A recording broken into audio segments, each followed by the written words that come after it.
I emailed a teacher and said like, hey, I see one of the days for your classes is R. I looked it up online and I'm not sure if that's Thursday or Friday. And the teacher responded and said, if you can't figure that out, you probably shouldn't be coming to school here. Ooh, that was rude. Undoubtedly. Hey, R for rude. One of the phrases that I discovered on this pathway to learning how to manage anxiety was, I heard this girl talking on TikTok or something, and she was like, whenever I get anxious, I just say, that's showbiz, baby. Like switching up the voice and like doing a different energy, it like cracks through the anxiety. Like anxiety is this kind of like subtle, like you can't fucking do that, like you suck. It wants you to take it seriously. For a listener that's like, executive functioning, what is that? Like, how would you describe it? How would you break that down for the average person out there? I've broken it down into an acronym I came up with called POSITIVE, which is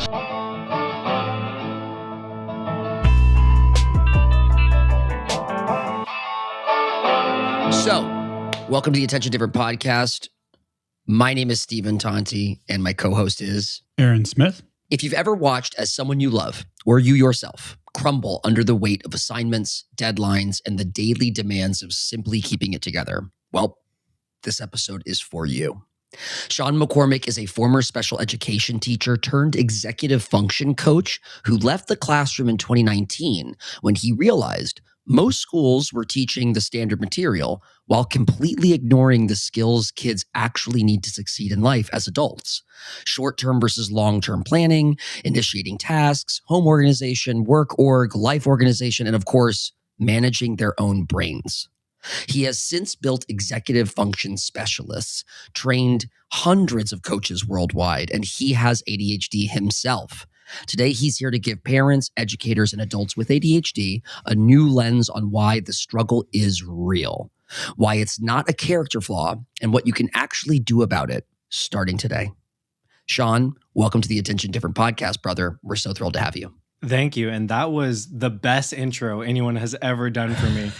Thank you. I just want to like appreciate you. I want to acknowledge a beautiful intro. That was like, you weren't reading that off a script, or it was like well calculated and formulated with emotion. So I appreciate it.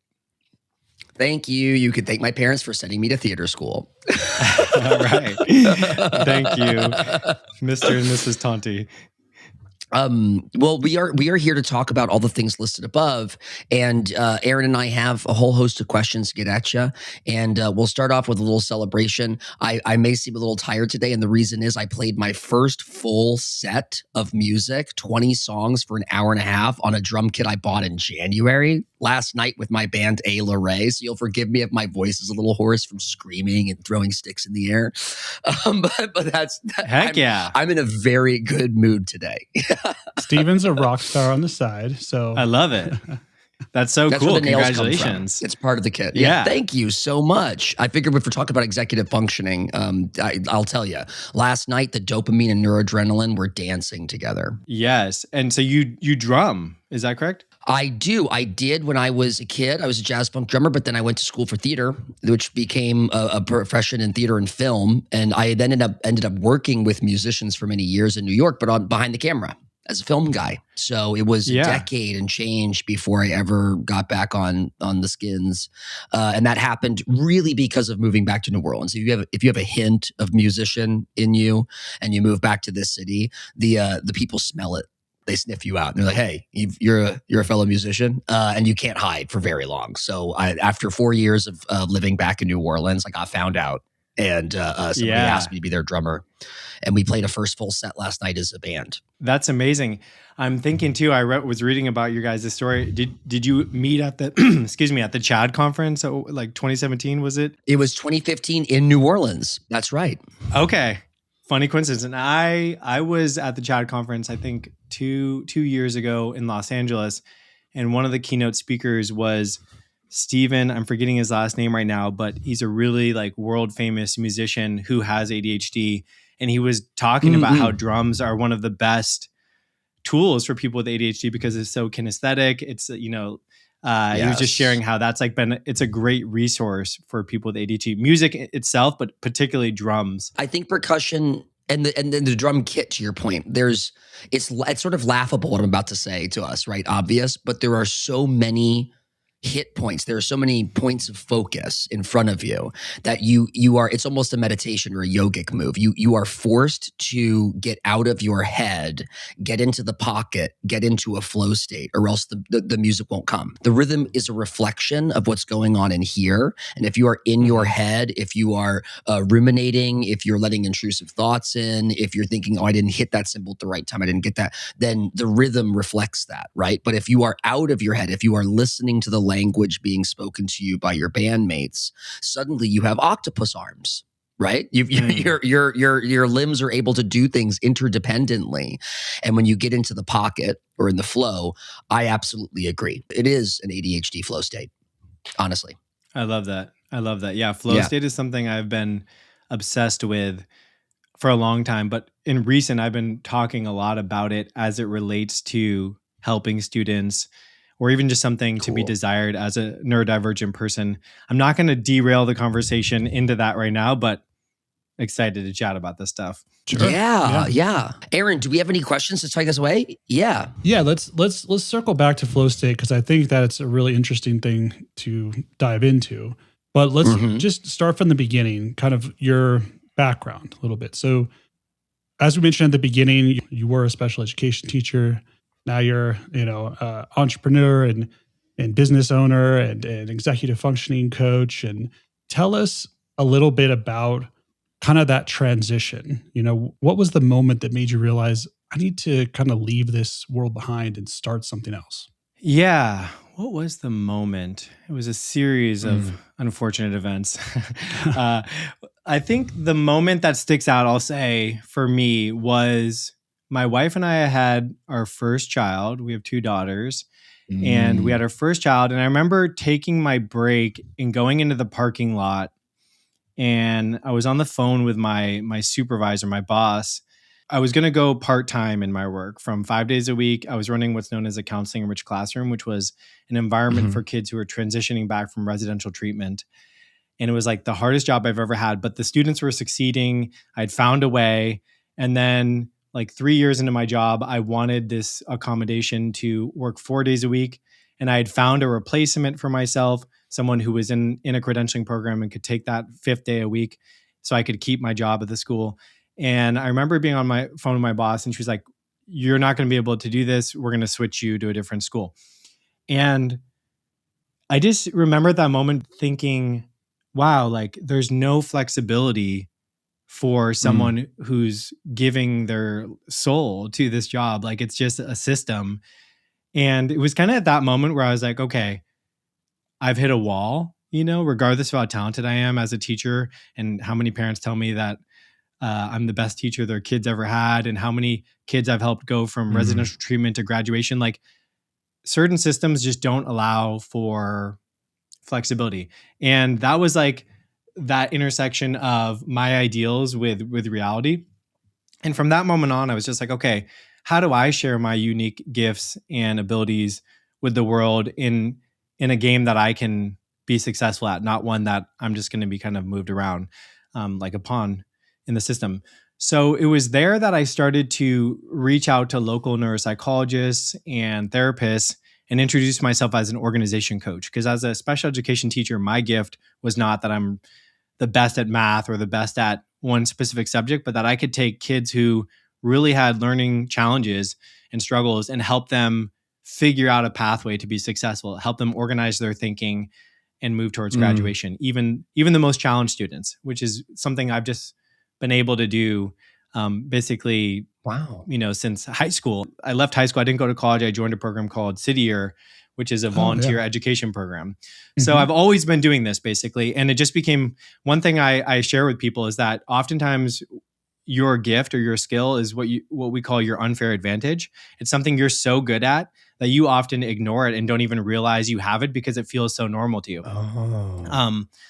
And so as I started to break off and be an organization tutor is what I was calling it, I started to get a lot of referrals from neuropsychologists who were assessing kids with ADHD and autism, identifying their executive function challenges, and then saying, go to Sean McCormick. He can help with develop executive function skills. And so I was like, man, I keep seeing this pattern. The brain is a pattern recognition supercomputer. I was like, I guess what I help with is executive functioning. Now combine that with my master's in special education. I was like, I'm an executive function specialist. That's what I do. I help. That's what I've always been doing. But it had never been talked about in the school system. It had never been talked about in my graduate program. Yeah, when did you first hear terms. about that? Executive I was functioning just going to ask the coaching. same, Aaron, because that's a colloquial for, you heard it added to the lexicon. Yeah, I mean, honestly, the first time I recall, I'm sure it was mentioned, but not ever there was never a course on executive functioning in my master's program. Yeah, same. So I think I probably really started hearing about it when private neuropsychologists started referring to me, and they would send me their report and they would say, here's my summary and recommendations. Can you take these learning challenges and turn it into an actionable plan that the student can utilize to learn how to manage school effectively? So I just started seeing it over and over. And as I started to look it up, I was like, oh, there's a whole world. I stumbled on Seth Perler, who runs the Executive Function Online Summit. I was like, man, this guy's got 90,000 people every year who come and listen to talks. And, I just realized there were so many people out there focusing on it, but there was so little, it wasn't the mainstream really. And even today, I think it is more in the mainstream, but we still focus more on, people when they discover they have ADHD or they get diagnosed, then they learn about executive functioning, but it's not really necessarily, shared super widely, I would think. And so that's my observation. Well, how would you so for people that may not be familiar with this term, right? We hear it, we've been exposed to this, but for a listener that's executive functioning, what is that? How would you describe it? How would you break that down for the average person out there? Yeah, so I really like Dr. Russell Barkley's definition, which is executive function is self-direction towards a future goal. And then I would add to that the only way you can self-direct towards a future goal is if you're self-aware, because self-awareness precedes self-direction. Right. So a huge part of executive function is developing self-awareness.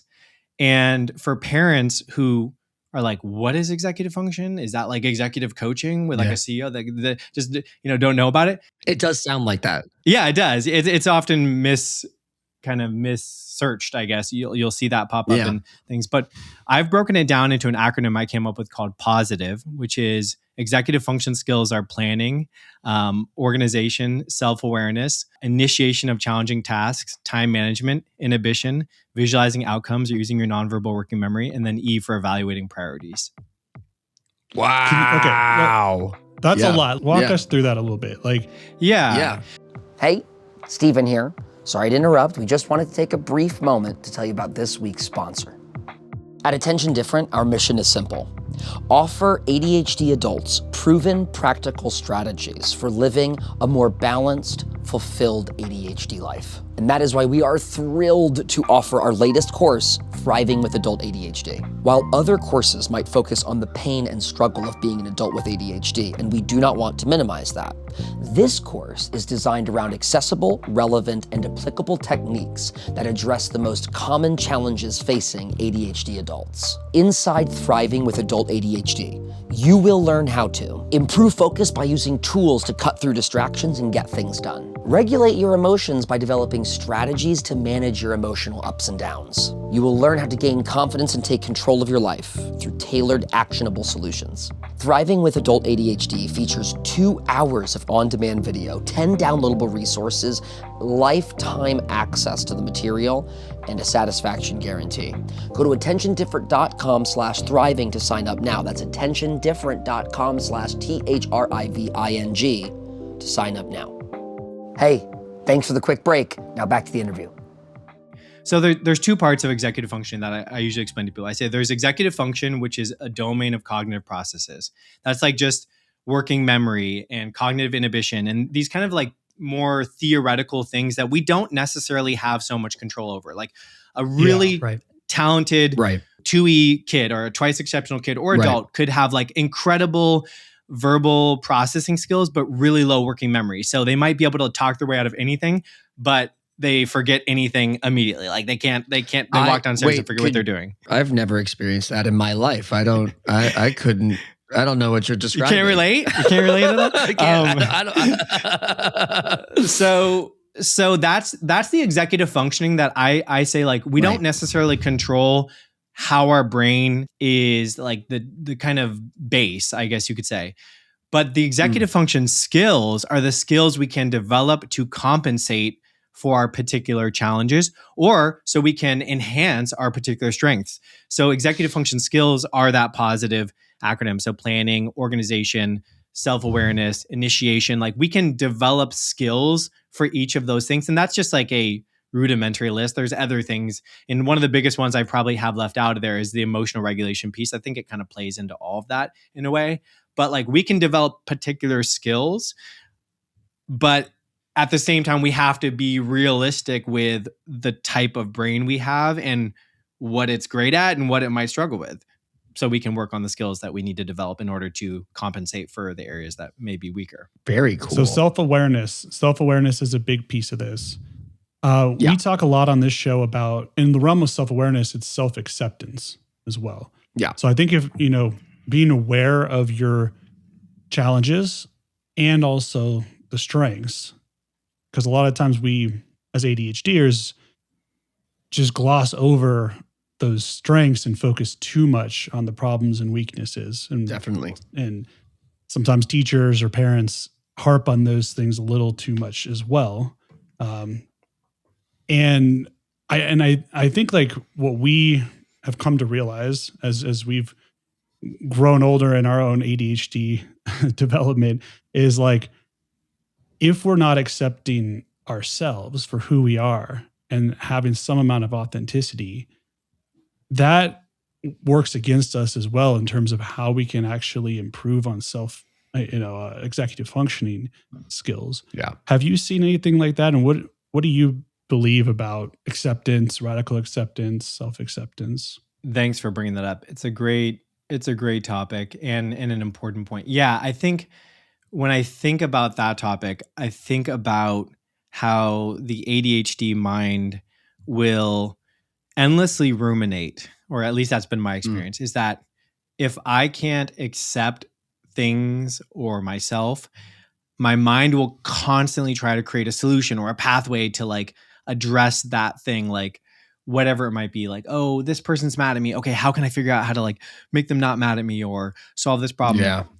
And I think through over a decade of therapy and a lot of coaching, and also I'm just going to be transparent here. I am in sobriety. And so a lot of work around radical acceptance is really key for me, and having a system. Like my mind is going to do whatever it wants. Like I can't control the mind, but I can develop a tool or a system for centering it and accepting that like things are flowing in and out of my mind, out of my control. I don't control the universe.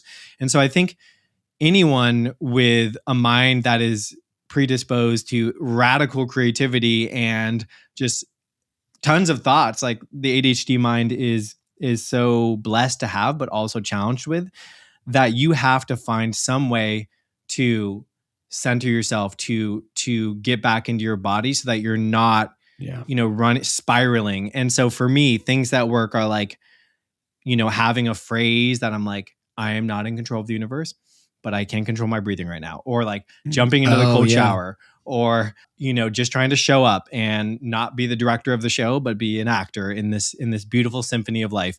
Probably combine two metaphors there that don't make sense, but that's okay. Thank you. I would say, self-acceptance is real core challenge, because the ADHD mind wants to control and fix and solve every problem that's in front of it, and that's not realistic. It also instigates, right? Like I want to double underline for our listeners, like the phrase thing. This is real. Like having a mantra or a phrase, a thought to counter the intrusive thought can be very powerful, but it doesn't have to be very complicated. I'll share one with you guys recently for me that's been making me laugh. It's for the last few months. When I have like an ADHD out of left field instigating thought, right? Like do that, like slam that door or do that thing, or what if you just like poured those in the street, like stuff that's kind of like what I consider the gremlin talking to you, like trying to get you to do something that's just dopamine seeking. Impulsive I say the phrase, an impulsive action. Yeah, exactly. When I feel an impulsive action come to my mind, usually ludicrous, right? Because it's trying to pump more dopamine. I have gotten into the pattern of saying, could you imagine? I have this like comedic, and I say it under my breath. I catch myself going, could you imagine? And then I start the car and I go to work, right? Like I get past the thought. It doesn't, that little moment is for me. It makes me laugh. It sort of diffuses the stakes of this impulsive act. And I say it constantly, as many times as there are impulsive thoughts to do something silly or absurd. So I really responded to that practice of yours, that if you don't have to be near a shower, right? Like if you don't have a cold shower to jump in, there are other ways, 5 minutes of breath work, or if, taking 3 deep breaths through that thought or through that feeling, right? Or to your point, I'm not the director today, I'm the actor, right? I have a script, I know my lines, I don't have to make all the choices, I'm just reading my lines, right? So like that mantra, that internal process of self-soothing and communication can be very, very powerful. Agreed. I want to add one to that, which is I used to have a ton of anxiety. So when I left the classroom and started my business, going from special education teacher to business owner, hiring people, overseeing a team, that was like a skill set that I did not have. It required so much of learning so quickly. So I had a lot of anxiety, and that's actually why I went and got evaluated for ADHD. I got diagnosed in my 30s, was because I was like, why is managing employees so hard for me? Like I get so dysregulated trying to please everybody. Anyways, I'll go into that later probably. But one of the phrases that I just discovered on this pathway to learning how to manage anxiety was, I heard this girl talking on TikTok or something, and she was like, whenever I get anxious, I just say, that's showbiz, baby. And just like jumping into that, like switching up the voice and like doing a different energy, it like cracks through the anxiety. Like anxiety is this kind of like subtle, like you can't fucking do that, like you suck, like, exactly, whatever it is, like it wants you to take it seriously, right? Exactly. It does. Exactly right, and you got to just explode that. Yeah, if you approach anxiety, this is a technique they use in like exposure therapy, even with things that are anxiety based, like OCD, obsessive compulsive disorder, or phobias and that type of stuff, things where you're avoiding the feared thing. And one of the things that is a key technique is actually using humor. Mm-hmm. By using humor, it diffuses it. So that's exactly what you're saying. Like if we can change the voice, if we can make a joke, if we can bring light and levity to the situation, all of a sudden that anxiety that's supposed to be wants you to take it so seriously and get locked into that thing of I need to fear this. I need to really love this. Double down on my worry. It's like, oh, actually, this is just a thought. This is just something that came to my mind. I don't have to sit here and spin around it like a hamster on a wheel. Yeah. It gets us out of that. To laugh at the anxious thought is what we're getting at, folks. Like if that serious anxious thought comes in there and tries to get you all dour and sour, laugh at it. Find a way to make a comedy out of it. And it suddenly diffuses all the tension. It's not serious. It's an unserious thought and you can move on. That's where like changing the dialogue or the monologue in your head, it's really like a dialogue because we have multiple voices, right? We have kind of this voice of reason and this metacognition, this ability to be aware of our own thinking and then recognize thoughts. Because if you can pick out the thought in your mind, I'm saying this, but I'm also observing it. So who's the observer if I'm able to parse my own thinking? That's a different voice. That's a different place that we can bring ourselves into. And that observer part of our mind, instead of the reactionary part of ourselves that oftentimes is impulsive or in the moment and just kind of running on instinct, that like default mode of us, right? We bring ourselves out of that. And it's tough when we're in a very heightened emotional state or we're triggered by something. But like you said, if you take a few deep breaths, that kind of calms our nervous system, that we can have the opportunity to come out of that. And if we practice it, right? If we just practice this thing of every time I have this type of destructive, negative fear-based, stress-based, worry-based thought, what do? I don't go into it and believe it and say, yeah, that must be true. I really need to like explore this and figure this out. But if we're like, oh, that's a funny thought. And we can flip it and just kind of like either confront it, challenge it, make a joke to it, whatever it is, but we're bringing a different voice, which is that observer mind to our own thinking. I agree. One thing I wanted to ask you about, because you mentioned, and thanks for sharing about kind of disclosing about being in sobriety and that struggle there. How does that connect, do you think, to emotional regulation, RSD, and ADHD? Great question. So much of my life has been emotional dysregulation. I mean, I'm just thinking, my whole life really until I got sober was a struggle with emotional dysregulation and trying to solve that through putting something in my body that would regulate me, or doing an activity that would regulate me, but ultimately not having a great system in place. So sobriety gave me the chance to have an ongoing dialogue with my emotional dysregulation so that I could develop the tools I need to have a pretty good day every day. Like, I have some bad days, but for the most part, life is pretty good. I feel pretty serene.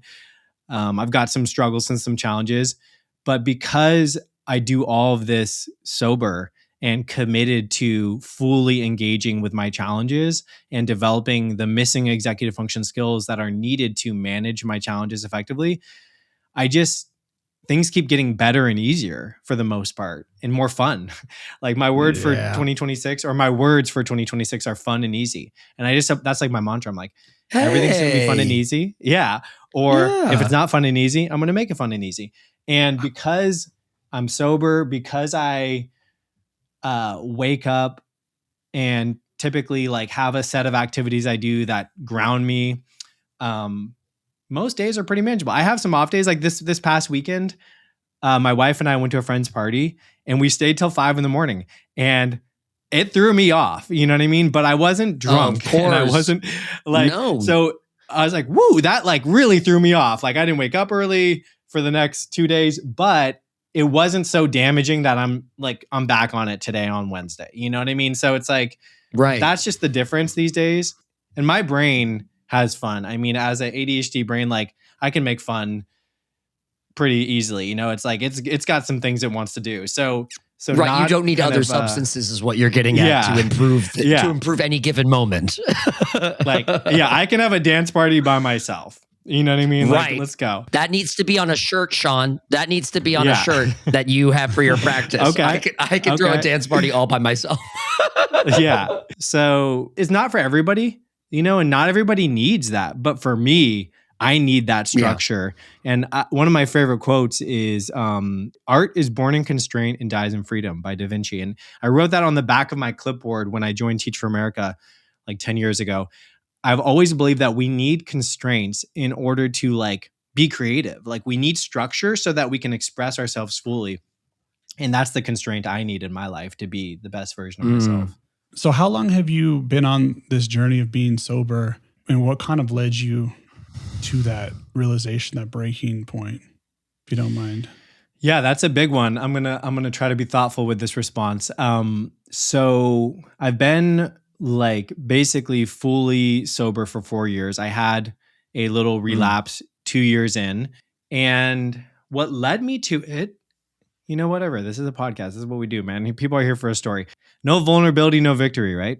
Right. Exactly. Bring it on. We'll give it back. Yeah. I'll be honest. I was on a family trip, and I had brought some substances and was also drinking.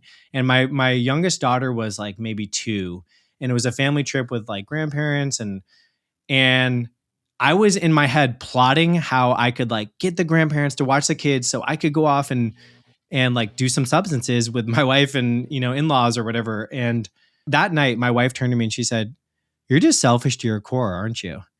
And I was like, "What?" But I knew she was right. I knew she was right that there was it was the ADHD in the sense that I needed the dopamine hit, and the substances gave me that. Even though I was successful in many ways, I could run a business and whatever, wasn't doing anything. I wasn't living on the streets or anything, but there was that inner gremlin that was like, we need more. That inner gremlin was going off. And the next day I got a call and my aunt was in the hospital and she was dying. And I went there and two of my uncles were there who have been sober for probably like 20 years each or something. And the calm and serenity that they brought to that environment with such a tragedy happening, I was like, I want what these guys have. Like, this is like, I'm like in a mess. I'm worried about things. I'm overthinking everything. I'm ruminating. And my two uncles were just like, they were there. They were present. They weren't somewhere else. And I just realized I wanted that. Like, I wanted that energy. I'm in my 30s. Like, I've got a kid now. Like, this is my chance. Like, I'm not a little kid anymore. I think for me, I've always felt like a kid or a teenager at heart in some ways. And there's just like, I made the decision. I was like, it's time to grow up and stop being a psycho. And that was the change over 4 years ago. Congratulations on being here. Yeah. Thank you for sharing that. I mean, I'm reminded of our friend of the pod, Kelly Baumgartner, who has a line that I told her to her face I'm stealing, and I do. I've actually used it in the wild, which is the very fact that you're sitting here with us is proof that you've made it through 100% of the worst moments in your life. And I'm very moved by that. That gives me a lot of strength. That story captures in many of the vignettes throughout it that sentiment to me, this idea of like, man, having your partner or your soulmate tell you something really hard to hear and swallow and sit with. And it's not just a ruminative thought. It's like an observation from someone who loves you. And then to grapple with that, the responsibility of parenthood and having your kid there and your grandparents, like family is all there. And then immediately be called to more family in an extreme situation. But then here's ADHD back in the room in a beautiful way. Your presence in that room with your uncles, the empathy that you had, the very intense empathy and like seeing them as possible mentors in that moment. I want some of that secret sauce. What is that? I empathize with this.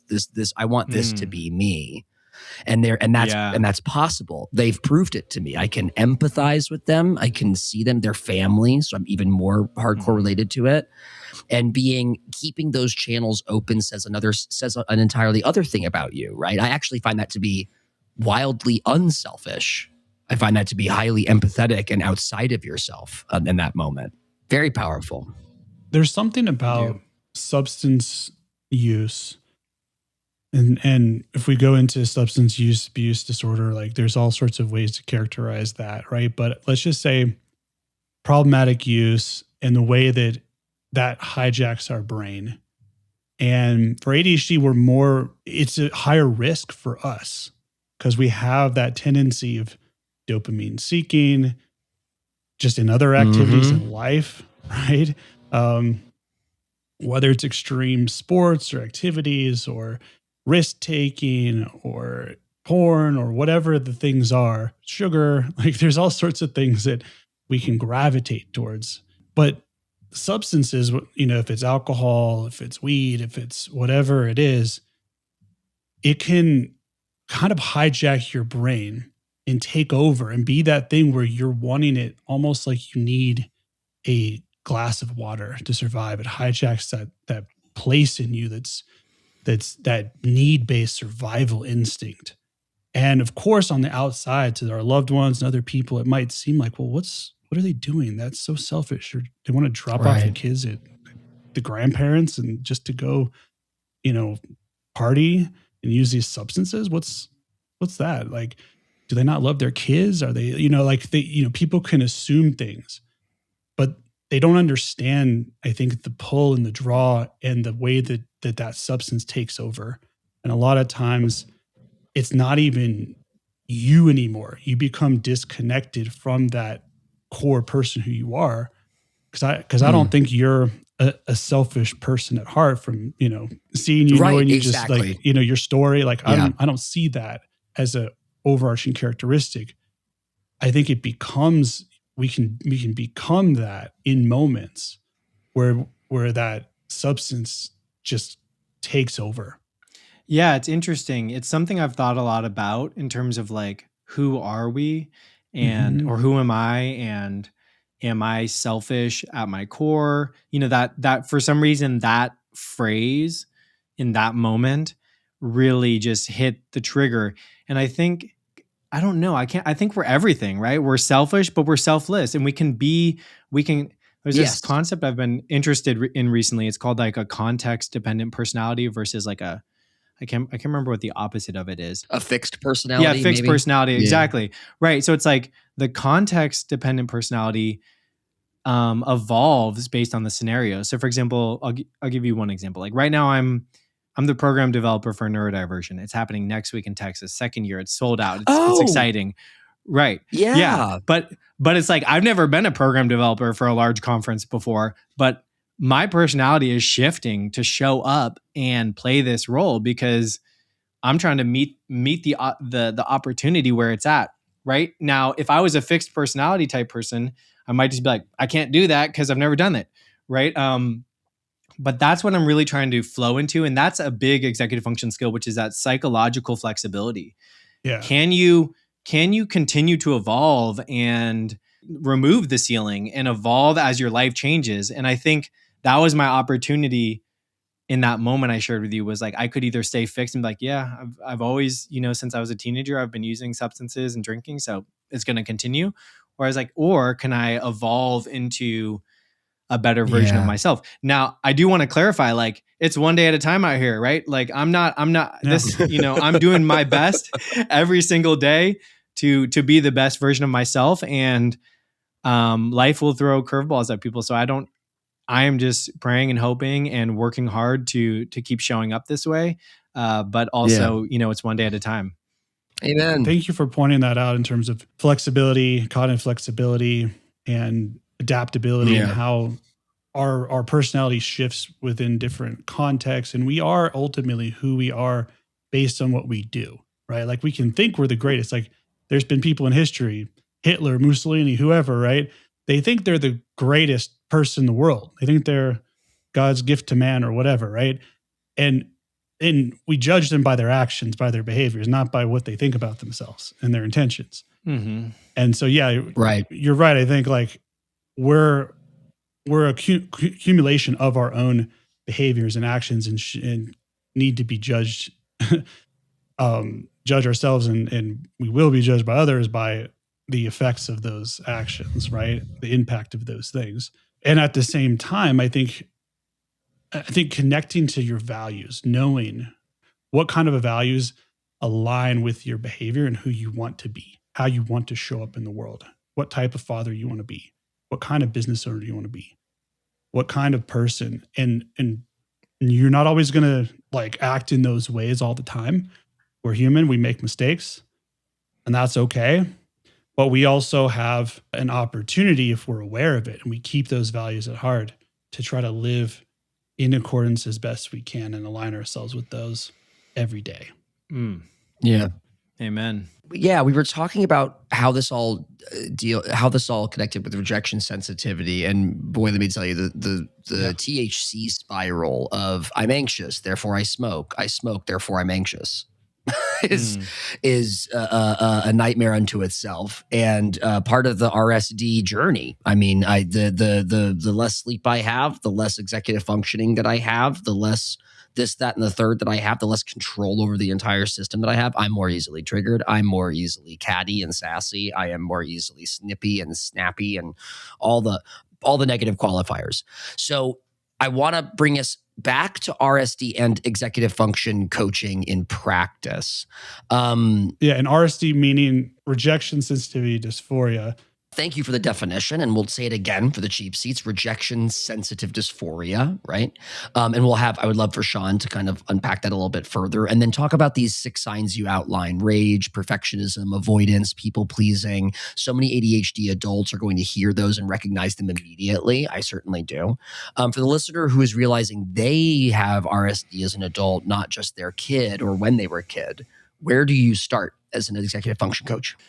Yeah, that's such a important topic. And I know RSD is not technically in the DSM-5. However, I've written a lot about it. I do feel it is a very accurate portrayal of the experience that a lot of people with ADHD have. I very much, connect with it. It's one of the top searched articles on my website in terms of I've written a really deep guide on what it looks like and what it's looked like in my life. So I think, just to kind of lay it out there, RSD is that extreme sensitivity or sense of being attacked when something might be completely insignificant or, not intended in the way that we receive it, but it becomes like, I'll give a good example of RSD. When I was enrolling in my master's degree program to study special education at Buffalo State, I got my schedule. I had just enrolled in the program. I was putting my own money into getting my master's degree. It was like a big hurdle to kind of jump back into school after doing a bachelor's, but I was like, all right, I'm going to do this. And I emailed a teacher and said like, hey, I see one of the days for your classes is R. And I looked it up online and I'm not sure if that's Thursday or Friday. And the teacher responded and said, if you can't figure that out, you probably shouldn't be coming to school here. Ooh. And that was rude. Undoubtedly. Hey, R for rude. Yeah. Yeah, that was rude. But what I did was worse because I disenrolled immediately and I just shot myself in the foot. I ended my career basically in a sense. I was like, whatever, I don't need to do this. And I disenrolled and went back. I was working in a school as a teacher's aide. Disenrolled from college? From the program. I had fully enrolled and I just dropped everything. Now, in a lucky stroke of fate, and this is where they say, is it odd or is it God? A week later, I had applied for a scholarship for the special education department. I wasn't even planning on studying special ed. I mean, I was working in a special ed school, but I was like, whatever, if I get a scholarship for something, I'll go back to school. A week later, I got a full scholarship from the special education department and I re-enrolled. And I don't know why that happened. School? At the same school, I got a full scholarship, which was just the Horace Mann graduate scholarship. I was going to say, praise Shiva, present us with more problems so that we grow through them. Yeah. It was unbelievable. And that experience has completely shaped my life. I mean, I worked in special education. Wow. I did Teach for America after that. It led me to becoming an executive function coach. But anyways, that's what happens for people with RSD is we experience some sense of rejection, even if it is real, but we will hurt ourselves out of spite, or we will, it's like spiting your nose or whatever, cutting off your nose to spite your face. That's how powerful the experience of rejection can be for neurodivergent people. So I don't know if that fully answers the question, or even if I answered the question at all there, but that's what it. You definitely unpacked RSD, and so now let's connect it. I can connect this with some tissues. So you're very clear that executive function coaching is not tutoring, and it's not about doing homework for kids or adults. So correct. What is it? I feel like we just got a little taste of the Sean McCormick version of executive function coaching, because I'm sure that RSD is a part of that. So with executive function coaching, I've come up with what I call an order of operations for coaching, which is PEMDAS. It's a play on, the math. PEMDAS, PEMDAS. Of course. In PEMDAS, the P stands for prioritizes secure connection, because, it's been found across coaching and therapy and psychology that a secure connection with a client or a coaching client is the basis for being able to start to basically co-regulate and support them. So you start with that P, prioritizes secure connection. And what that looks like in coaching, as opposed to tutoring, which might just jump into working on some type of assignment or something, is when you meet with a client, especially someone who's experienced RSD in the past, you go to them and you say, hey, is there anything on your mind you want to touch on or speak about before we look at your school assignments, right? So it's called clearing the deck. Clearing the deck. I like that. Yeah. Feeling supported and situated. So immediately you're letting them take the lead in the session.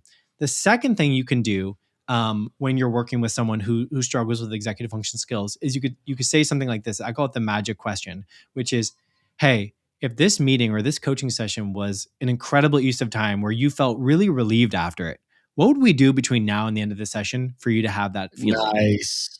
That's some CBT right there. That's some cognitive behavioral therapy in action. Yeah. Yeah. As long as you're basing it around their school work though, it's like you're tapping into like their vision. Now, as a coach, and this is where that's kind of the science piece, the art piece is you have to make sure that it is aligned with the goals of the coaching relationship, right? So if they're like, I want to draw for the next 45 minutes, but you know they're failing 3 classes, like you have to be like, that's a really interesting idea. Could we work on your assignments and then we'll draw for 5 minutes at the end? Or like you can use that as a carrot to dangle, right? But like really understanding that prioritizing a secure connection first is so important for clients before you jump into cognitive challenging stuff. Because if you just jump into the E in PEMDAS, which is establish SMART goals for the session, they might feel like, oh, this person doesn't see me. They don't respect me, or they're just like here because my parents want them to get work done. So making that connection, I teach, is really a critical piece to helping someone take action on their own behalf. I would just like double down that, in therapy, that relationship, the rapport has been seen as one of the quintessential pieces of the therapeutic alliance and connection, and in all the research that moves the needle pretty much the most over any specific technique, whether it's cognitive behavioral therapy or, psychoanalytic, like all these different types of approaches.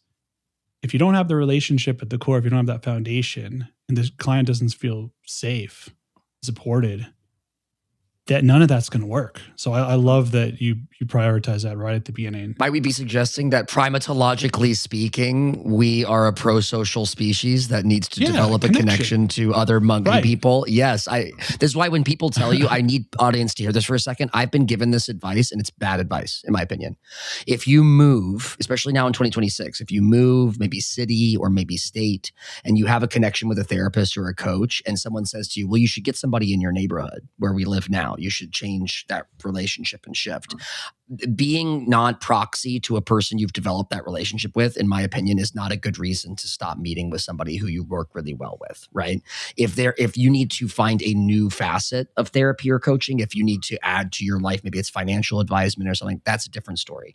But I've been told by people to change my therapist, which I've developed a relationship over 8 years with, and that is utterly asinine to me. It is asinine advice, and do not listen to that advice. That relationship is paramount to how we can really get into it. With one caveat, like some give a caveat. Some therapists can't practice across state lines if they don't have a license. Of course, because our government is strange. Right. Our government does not necessarily prioritize mental health care and accessibility. Right. But that aside, that is one of the powers of coaching, of executive functioning, and life coaching, where we are not as constrained by those arbitrary boundaries and rules, and we're actually able to help people. So that's one of the reasons why I practice ADHD coaching, executive functioning coaching myself as a therapist, because people ask me that all the time, like, well, why don't you just do therapy? Why is therapy? Or like they get a little confused why I do, put this as this is ADHD coaching and executive functioning coaching. Well, it opens it up, it makes it more accessible. And I can relate to people as people. In therapy, we were taught, don't self-disclose, right? In my master's program, don't self-disclose. Like, it's not about you, it's about the client. And I did that for a while, and I realized that doesn't work at all. And actually, when I was able to tell my clients and share my experience and my vulnerabilities of being someone with ADHD, there's and so having much a power in it, diagnosis and having learning challenges and behavioral challenges growing up, all of a sudden my clients felt so much more comfortable, and they're like, oh, he gets it. He knows me. And parents felt like, oh, I want you to work with my son because you've experienced this, or I'll listen to you in a different way. And I was for years just holding back and being like, oh, I have to have it all together and I have to be buttoned up. I have to pretend like I don't have any sort of problems or disability. And I'm the one that's supposed to be helping them. And like, you can actually help people more by being vulnerable. Yes. I mean, I hope we've all displayed this today during the episode. So let's get on to E. Smart goals for the session. Totally. And I remember the name of the person I was talking about earlier, Stephen Sharp. He's the pianist who presented that chat. Cool. Very talented, incredible. Anyways, okay, so I'm looking him up. So once you prioritize that secure connection, the E is establish SMART goals, because ultimately the goal has to be you should establish goals for the entire coaching relationship, of course, but also for that meeting. And SMART goals is just something that's specific. If you struggle with figuring out what a SMART goal is, ask the question, okay, if they're like, I want to get my homework done or something like that, you could say, how will we know when it's been done? Oh, I'll have submitted it. What have you submitted, right? So basically just getting clear on like, what is the definition of done, DOD, for the session or for the relationship, right? You can kind of hold both of those.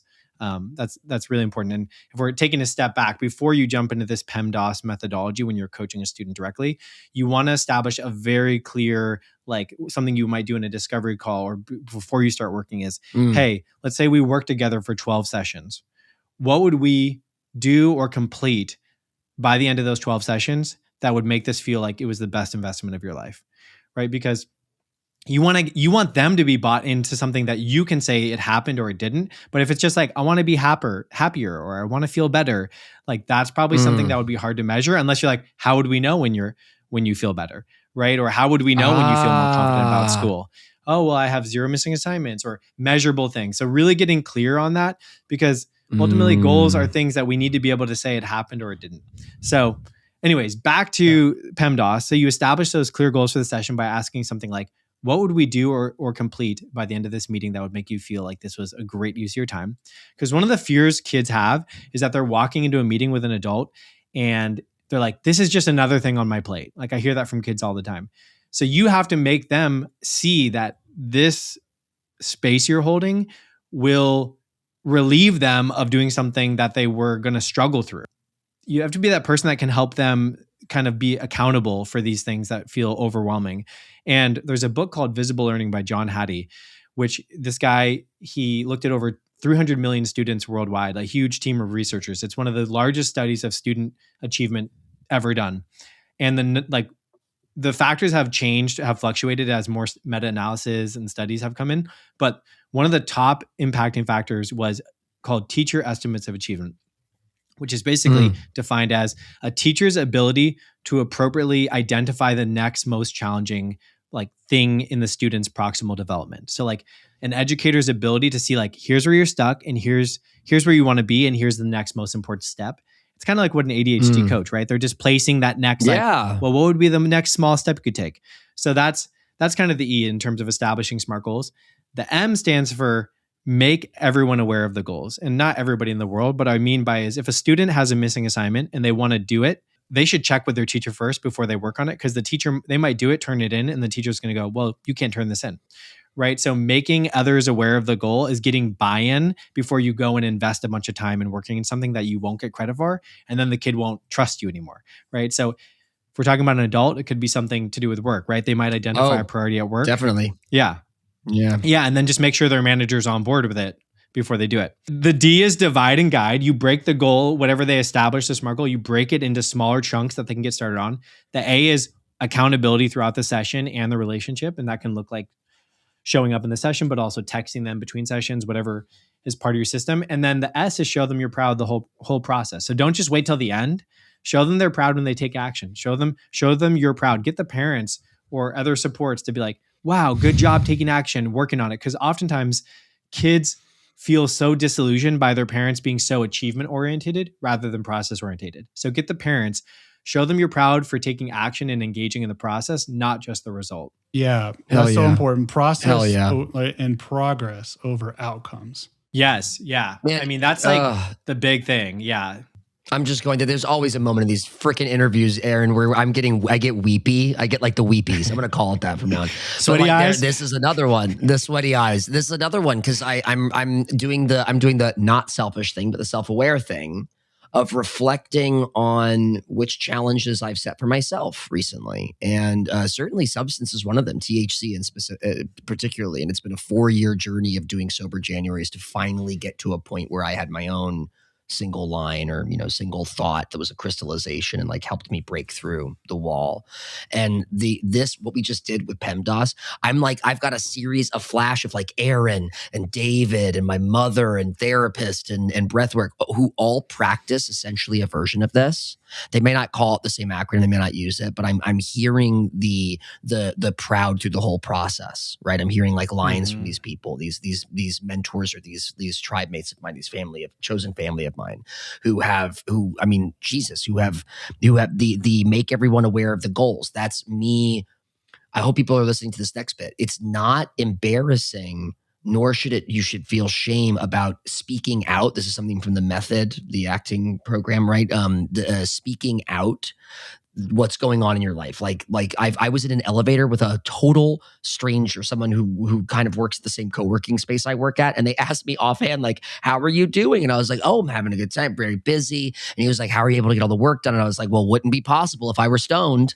And like, you might think that that's a weird, silly thing to say to someone at an elevator. But the next question out of that guy's mouth was, oh, do you not smoke weed anymore? And I was like, this year, I think I finally kicked the can and have gotten rid of this. And I like to live this high octane lifestyle. I'm now having a very deep conversation with stranger on the elevator, right? But that, if I repeat that process, I am making everyone an accountability, right? I'm speaking out this thing that I'm not letting sit in here, because a struggle between me and me is not going to be one that I win every time. But a struggle with me and a tribe behind me, a chosen family behind me who give me that support. That person said to me, hey, that sounds really healthy for you. And it sounds like you're doing really well while trying this out. Like, it sounds like it's helping you, right? And that to me is that show them you're proud the whole session. I'm receiving pride and compliment from people, which is unexpected and always appreciated. When a stranger is like, hey, that's really good for you. Like, that's great. I'm also in New Orleans, where a casual conversation like that is encouraged to get deep, right? The PEMDAS of it all is what moved me toward the weepies. There's a great deal of humanity baked into this, right? A great deal of empathy and humanity in this that is so lacking in so many educational spaces, in an infuriating way, in a painful way. This amount of humanity and empathy is so lacking in educational spaces. So I'm just very encouraged by you, Sean, in this system. I appreciate that. After a little monologue, I'm like, that's all. I want to underscore here that writing down your goals, or having a specific plan, an actual plan, SMART goals, and even stating them out loud and telling people about it can help it feel more real, tangible. A lot of times we think about things and keep it inside and are like, I intend to do this. I want to do this. I could do this someday. But if you state it in a way that's more conviction oriented, I am doing this, or this is what I will do, or I'm working on these things. I'm making progress in these areas. I'm doing these specific processes or plans. I'm putting these strategies into place. That type of stuff, where it's more commitment oriented, action oriented language, it shifts the needle a lot. And I think research shows where just by writing down goals, it's like over 40% more likely to be effective. Hey, and then that's by big. stating your goals. Dr. Gail Matthews. Yeah. Dominican University here in the Bay Area. That study, I reference that a lot. It's so true. Say it again for our listeners. Dr. Gail Matthews of Dominican University did this study where they basically compared a control group that verbally stated their goals or something to a group that wrote them down. And the group that wrote them down was, I think, 42% more likely on average to actually complete the goal. Yeah. And I've actually found that so true in my life. Just like writing something down is so powerful, and then revisiting it, just looking at it, reading it. Like I'm not an affiliate for this thing, but I just bought this thing called Life Focus. And it's basically just, I read this book called Free to Focus by Michael Hyatt. And I started using the planner. Yeah. And it's all about just writing down the big goals. And then every week thinking about like, what are some things you could do in service of those bigger goals. And then like they had this life focus kit where it was like, basically you map out the next 10 years of your life and you like have all these cards where you like identify your values. And then you think about actions you could do connected to those values. And for me, that was just like, I don't know, man, it just shifted everything. It's like, I've just noticed I'm doing a lot of the things that if I hadn't sat there and really thought about my values in each of these domains, like community, love, money, like all these things, and then thought about actions I could take and really just spent the time like imagining it in my brain, I wouldn't be doing certain little things. Like I'll give an example of one, when I was going through this process, one of them was love. And I was like, I want to do a date night every week with my wife. And right now we had been doing like once a month at the most, but I was like, I want to do a date night every week. I don't know how I'd get there, but I want it. And then someone was talking to me and they were like, oh, every Thursday we do a date night. And even if we don't go out, we just like watch something on Netflix together and make it special. And I was like, I could do that. So this past Thursday, we threw on Bridgerton and, just got some popcorn and enjoyed ourselves. But it was like, sometimes we have a goal and we just can't see a pathway to it. But if we establish that goal, we write down that we want it. And something I practice around this is every day, if I have something I'm desiring or wanting, I just write it down. I'm just like, I want this. I don't know how I'm going to get there, but it creates, it taps into that reticular activation system where we establish this nonverbal vision in our mind. And then our brain just starts creating little pathways to get there, And so I'm just a firm believer in that process of listening to yourself and writing it down. So what's the reticular? Oh yeah. What is that? What is that? Yeah. Oh yeah, this is like my favorite thing to talk about. So the brain the brainstem. So our brainstem is we have all these different pathways leading into it. So we've got like auditory leading into the brainstem. We've got kinesthetic sensory information. We've got visual information. It all flows into the brainstem. And at the top of the brainstem, there's this thing called the reticular activation system. And the reticular activation system takes all that sensory information, about 11 million bits per second, and it disseminates about 50 bits to our conscious processing ability.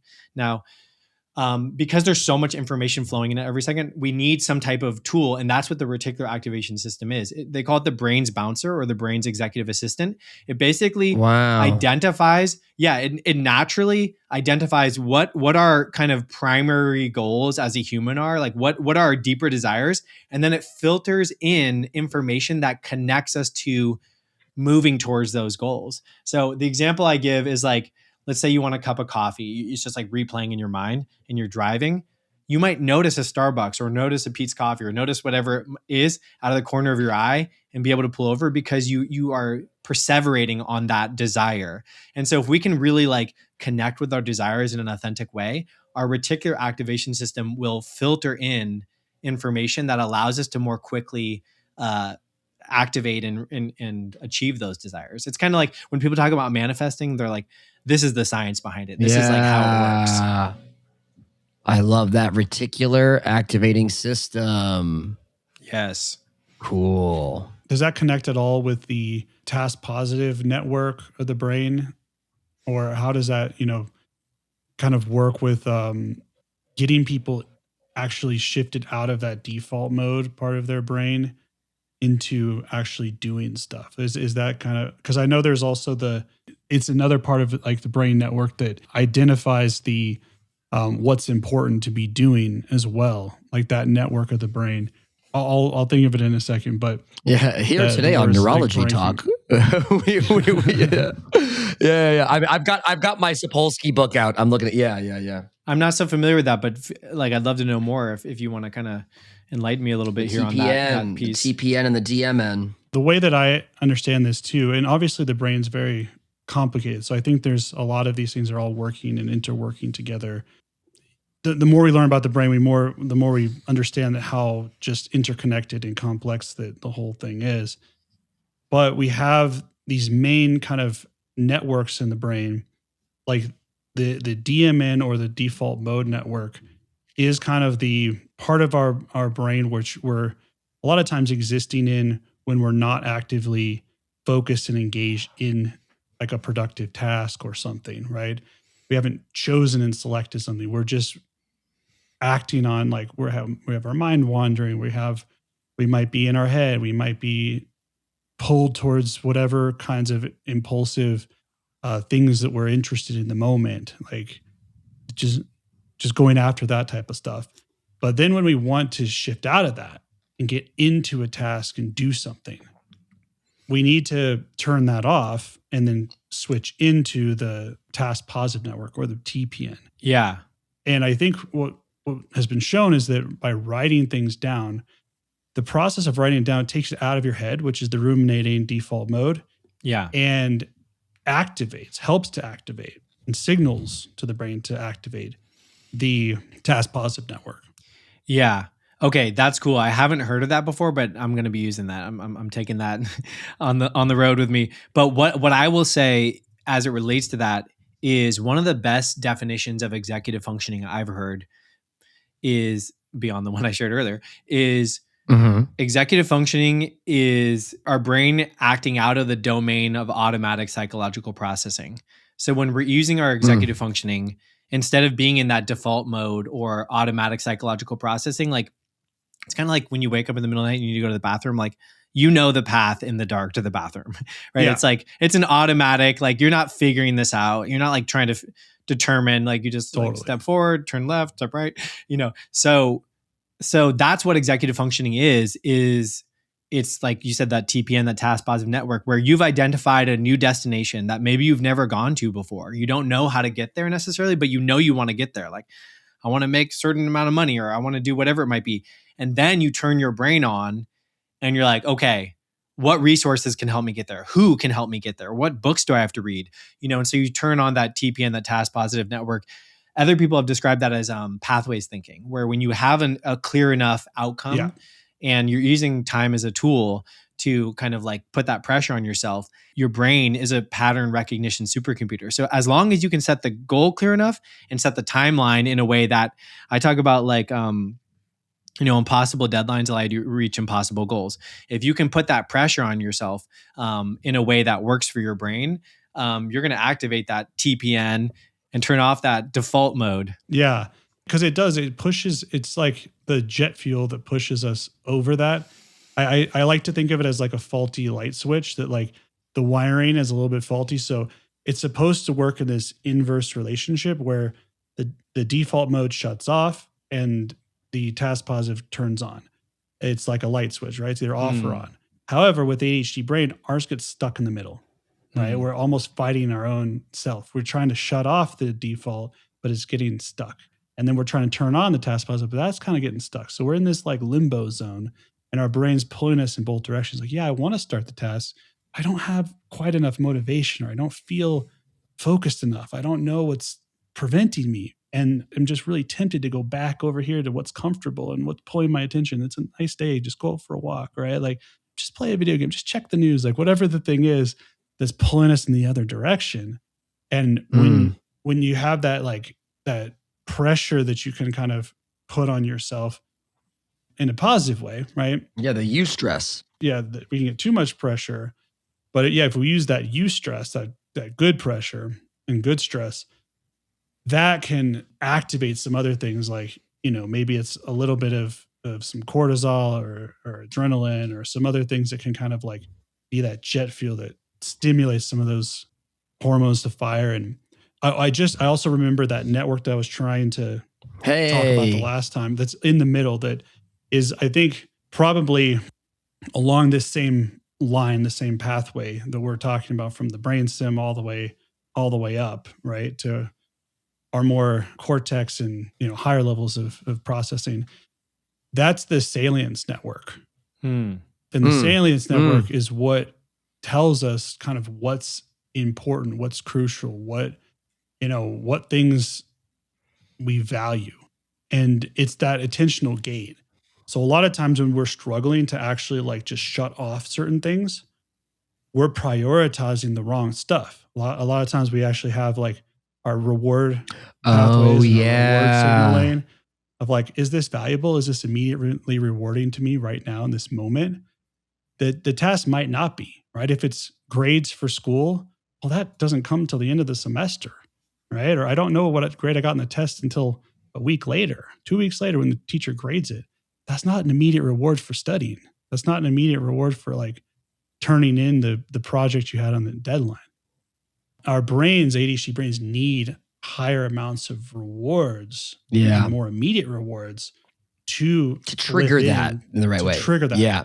And the salience network is like, okay, let's shut down the attentional gate here. Let's focus away from distracting, mind wandering type of things, impulsive things, into the more directed, task focused stuff, the priorities. if I may support you here, Aaron, I looked up the definition, and we can get a little neurologically specific in a bit, but I'm gonna dumb it down for myself as well, and the people listening to more simple terms. But the salience network is a large scale brain system comprising the parts of the brain crucial for detecting, filtering, and prioritizing relevant internal and external stimuli. It acts as a quote hub to manage attention, emotional processing, and switch between brain networks. So actually that emotional work, bringing it all the way back, baby. That emotional, RSD? it's both RSD, right? It's both a prioritization objectively and subjectively. It's emotional and non-emotional, right? And for those neurology nerds like myself at home, the systems are the anterior insula and the dorsal anterior cingulate cortex, which are those parts of the brain crucial for detecting, filtering, and prioritizing relevant internal and external stimuli. I love that we get a little neurology in today, because that treats my soul. And the RAS, right? The reticular activating system, the salience network. If you are an ADHD adult at home and you're hearing these, this is so important for the ongoing conversation of how to get shit done and not feel dysregulated about it, right? These are parts of our brain. I love that you brought into the room, Sean, manifesting, right? Because we do have all this pop cultural lingo that is sometimes actually rooted in real neurology and real processes going on. And I learned today that the reticular activating system is really what we're talking about when we say, well, I give myself affirmations every day. The more affirmations I give myself, the more that I'm speaking positively about myself and about my skill stack and looking out into the world for positive return on that energy investment, the more positive things come my way. Well, baby, that's your reticular activating system, right? You are convincing your brain over time to look out in the world and see. I'll give a really weird, cute example. My Aunt Janet, shout out to Aunt Janet, my AJ, who lives here in New Orleans. She's an artist. She sends me, and I send her, no jokes, pictures. I'm going to get emotional, so silly. Pictures of hearts when they naturally occur in the world. So this can't be like I etched a heart in the concrete. It has to be like a piece of gum turned into tar on the concrete, and it's in the shape of a heart, or it shows up in your coffee mug, or it shows up in your a meal that was just served to you, right? You see it in the clouds. We send each other hearts in the world, and her belief is that if you look for them, they are everywhere. That's the reticular activating system, right? That is, I look out into the world, I want to see brown more than green. I see brown. I see hearts everywhere. And I got to tell you, if you combine that with this little spiritual belief that like there is love around us all everywhere, it just that simple practice, I see hearts every other day. Like every other day, I see 4 to 5 a week. And if I'm having a little bit of a low moment and I look down on the sidewalk and there's a little gummy tar heart on the concrete, I'm like, oh, right, there's love in the world. And I take a little photo, send it to my aunt. So I just wanted to double and triple underscore the power of these practices and how they directly, not indirectly, directly inform the way that your brain is feeling and processing information and stimuli. Makes sense to me. Mm-hmm. No notes. I know we nerded out here a little bit on neurology and brain science, and that's good. And our listeners might be thinking like, well, okay, that's fine. There's a lot of terms here. Yeah. Why does this matter? What do I do with this information? And bring us home, Aaron. Yeah. The basic takeaway here is that if you create a plan, if you can identify your values, if you can use a system like you mentioned, Sean, the Life Focus manual from Michael Hyatt and his focus planners and stuff like that he has. There's systems out there, right? And it's not the system itself. Like I think that we get so caught up into I need to find the perfect system or the best tool or the greatest strategy. And I even hear ADHDers talk a lot of times about, well, neurotypical tools just don't work for ADHD brains. And I actually disagree. I'm going to say something a little bit like contrarian here because I'm like, ooh, I disagree. I think that any system can work for you in part or in whole. And it doesn't matter if it was designed by neurotypical or for neurotypical or not, right? Let's talk about like, the GTD system or any other system, right? That there is. there's lots of different ways to organize yourself, to plan your goals, SMART goals, whatever. Like SMART goals, probably neurotypical in some ways. It's like, that wasn't just designed for ADHD brains. But the system is only as good as how you adopt it and what you do with it.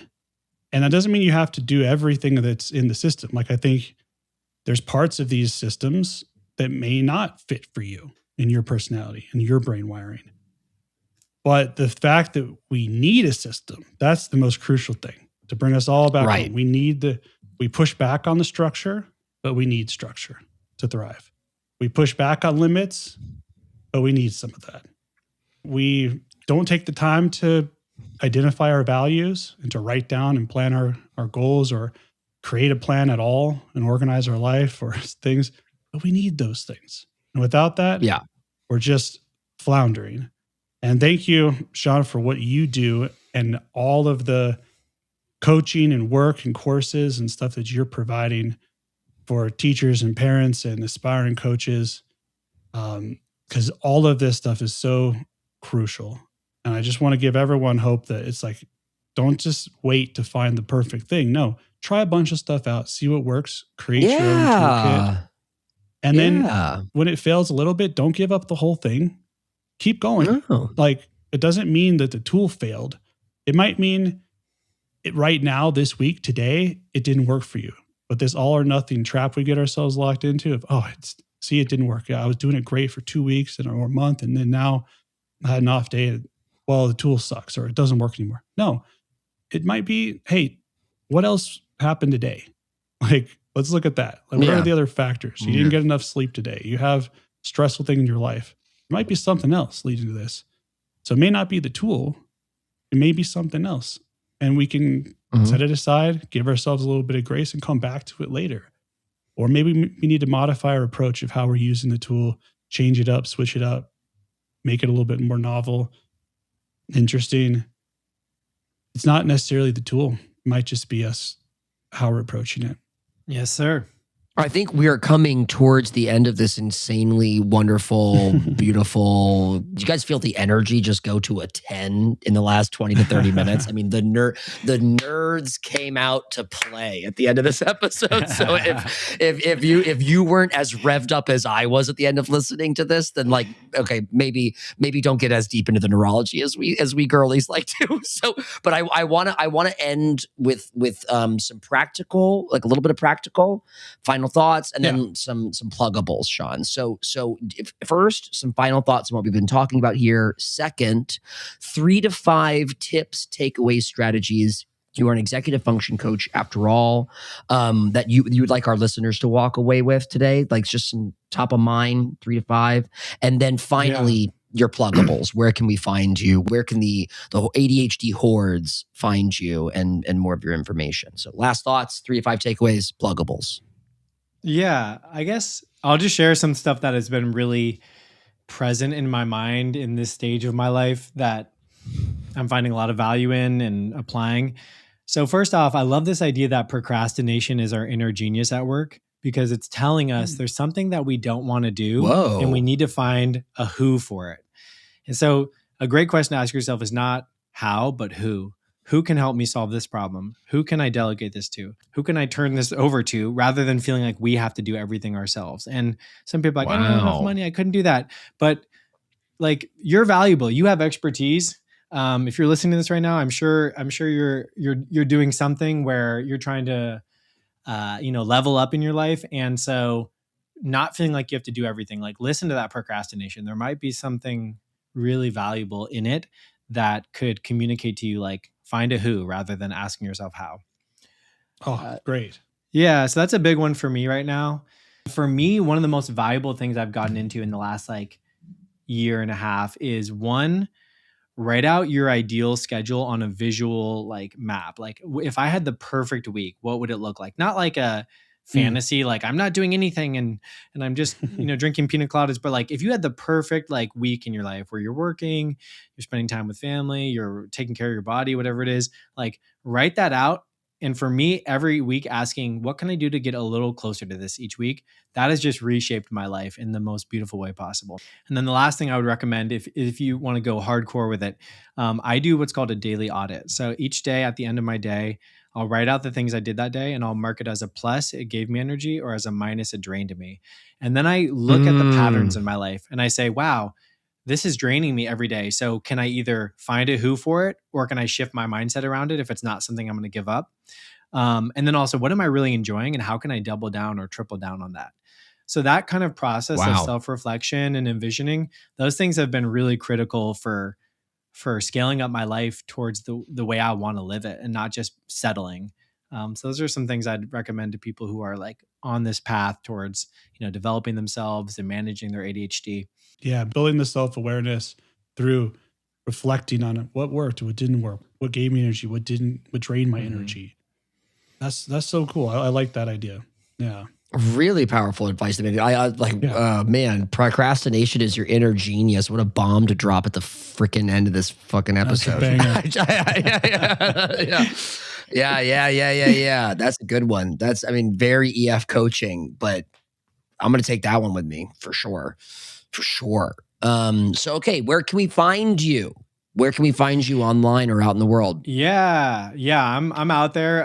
EF as in like executive function specialist with an S at the end. That's like my student coaching company. For adults out there, I have partnered with Eric Hoffman. We founded Upskill Specialists, which is like an adult executive function coaching company. And then I'm pretty active on LinkedIn. So if you just search like Sean McCormick on there, hopefully I pop up. And yeah, that's like kind of my thing. Great. Well, thank you so much for coming on the show, sharing all of your wisdom and experience. And I know there's so much good material here that people are going to take away and that is just going to help them level up their lives, improve. I just love the work that you and Eric are doing and the message that you're putting out there. And I think it really aligns with what we're trying to do as well, and just spreading the love, absolutely, and awareness of ADHD. I just appreciate you both. This has been honestly probably one of the most fun podcasts I've ever done. And I really appreciate you guys. Like I said, fun and easy, right? Yeah. Thank you both for holding the space and just an awesome conversation. It's just like clear. Both of you have so much expertise and love for this topic, and it makes for a great conversation. So I'm just appreciating both of you. We appreciate you too. Thank you so much. Thank you so much. To go from deep, vulnerable truths, Genesis stories, all the way to actionable, practical takeaways is an impressive feat. So the honor is all ours, brother. That was a really cool interview. And I hope the people listening do not walk to EF specialists and come seek out more wisdom from you. I think we are absolutely aligned, the three of us here, and it feels really good. Great way to end. 𝐒𝐤 gratitude, and 𝐒𝐤𝐶𝐚𝐧 can receive 𝐒𝐤𝐶𝐚𝐧, all that stuff. I love it. Namaste. Yeah.